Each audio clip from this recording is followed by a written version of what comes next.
လူတိုင်းမှာ self respect ရှိတဲ့နဲ့အထူးသဖြင့်တော့မျိုးသမီးတွေပေါ့ဆိုလိုတာကကိုတီးမခံနိုင်တဲ့ကိစ္စတစ်ခုဖြစ်လာပြီဆိုလို့ရှိရင်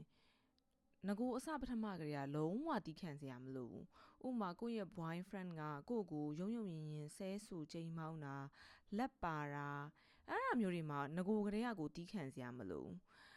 ငါဟာဒါကိုအဆင်မပြေဘူးငါ့ကိုဒါမျိုးလုပ်လို့မရဘူးငါတီးခံနိုင်တဲ့ထဲမှာဒါတွေမပါဘူးဆိုတာကို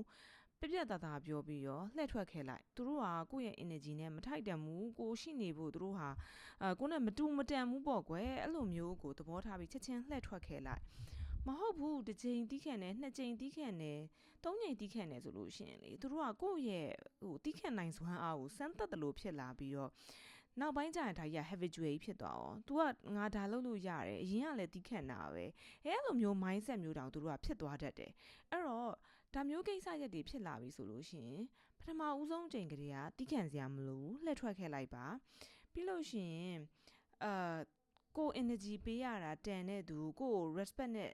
ဆက်ဆံတဲ့သူတွေကိုပဲကိုနားမှာထားပါပေါ့နော်ဘာလို့လဲဆိုတော့ကို treat လုပ်ခံခြင်းတဲ့ပုံစံအတိုင်းပဲကိုကလည်းသူတို့ကို treat လုပ်ကိုရဲ့တန်ဖိုးကိုကိုယ်တိုင်နားလေပြီးလို့ရှိရင်အဲ့လိုပဲတန်ဖိုးမထားနားမလဲတဲ့ကောင်တွေစီကနေပြီးတော့လှက်ထွက်ခဲ့လိုက်ငင်းချမ်းနေပါအဲ့လိုနေရာဖြင့်လဲဒါဟာကိုယ့်ရဲ့ personal self respect ကိုတန်ဖိုးထားပြီးတော့ personal boundaries တွေလည်းရလာပါလိမ့်မယ်